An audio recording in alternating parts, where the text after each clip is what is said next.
What's up, Sneaky Nation? SneakyP here, back with all the news after Week 5 in our Columbus Aviators franchise, where the Aviators picked up a huge road win over the Green Bay Packers to move to a 4-1 record. Next up, we have the Oakland Raiders sitting at 2-2, and we're going to be at home for the game, where we have done pretty well as a team over the last 2 seasons. We do have a few things to look at today. More trade offers for Jason McCourty. I said it at the end of the last episode. You know, right now, we are looking like a team that can compete for a playoff spot, and if that's going to be the case, we definitely want to have McCourty moving forward. He made 2 big interceptions against Aaron Rodgers at Lambeau Field, something that doesn't happen a whole lot, and he definitely earned a place on this team.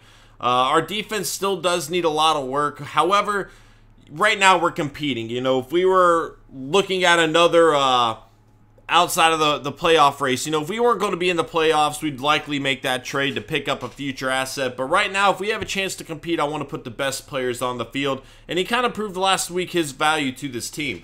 Let's go ahead here and start scouting a little bit further, see if we can find some more players to potentially look at further as we go on. This draft class definitely seems to be a lot better than what we dealt with last year, which is good. You know, we can find later round steals, and I actually traded out of our spot last time trying to pick up some more picks for this draft.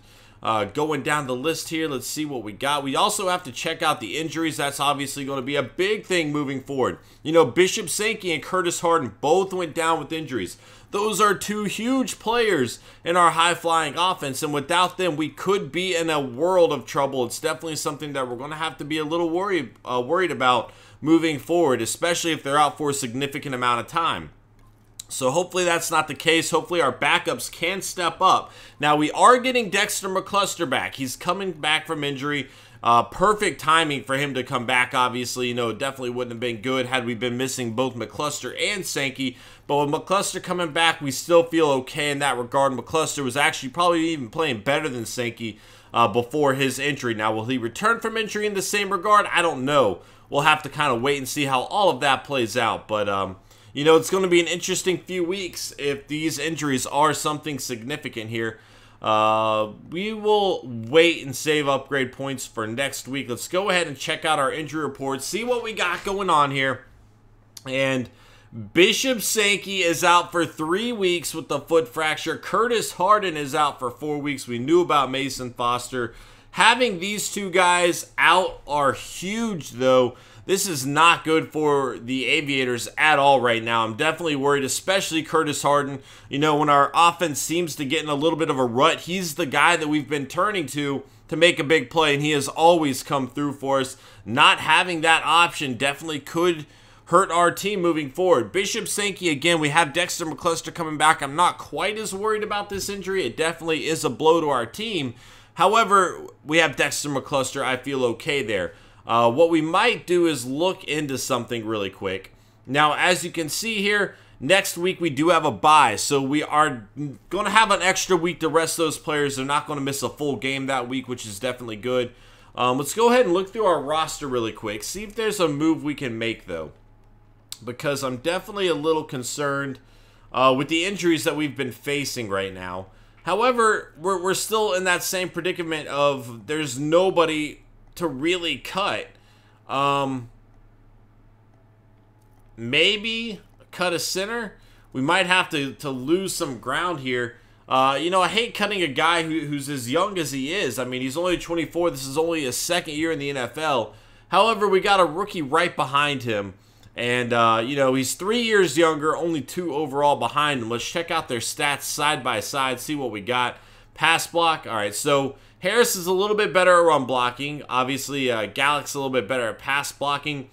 Overall, though, you know, the strength goes to Harris. Harris is 3 years younger, a little bit bigger in size and weight. I definitely feel like we should go ahead and cut Gallick here. It's not a move I wanted to make. You know, he survived our rounds of cuts. You know, I had some kind of hope for moving forward. But it is what needs to happen, unfortunately. And it needs to happen for a specific reason. And I will show you guys right now why that reason is. We need to pick up somebody, you know, with the injuries of Cobb and McCluster. I've definitely noticed that, you know, last week had something happened to Cobb. We would not have had a running back. So we need to pick somebody up. And I originally did not think I would need 4 running backs going into the season. Where is he? Oh, no. Oh, man. I was going to come sign Elmore. Did a team pick him up? Wow. I wonder if a team picked him up. I was going to re-sign Elmore. You know, we kind of got ourselves into a situation where I was a little bit worried. If some kind of injury happened to David Cobb last week, we would not have had a running back. And I didn't initially think that we would need all of these running backs. But with our running backs getting injured like they have been, it might be a good idea for us to pick somebody else up. That said, I do not see him. And I'm wondering if his overall is so low that he's not even in the free agency pool. Because that is definitely a guy that I was hoping to get. And I'm pretty sure we had him through all this. So he hasn't been signed unless I'm just blind and I make rhymes. No. I'm not even going to attempt to go any further with that. Wow. Okay. Either way, we might need to pick up a 4th string running back just with these injuries. It wasn't something I really wanted to do. But it might be something that I kind of have to do. And I think it's bizarre that he is not to be found here. Wow, okay. Well, there you have it. They might have just, they might just not have him on there. I don't know. Well, that said, Abdullah is available. Of course, he's a second-year player. This guy's got a lot of potential.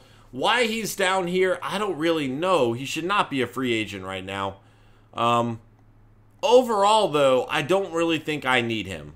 What I might need is let's just go Donald Brown here. Or I like Asiata a little bit more, actually. I think we're going to go with Asiata because essentially what we need right now in a running back, keep in mind, maybe we'll go Matt Jones. He's the youngest, and he's got good carrying attribute.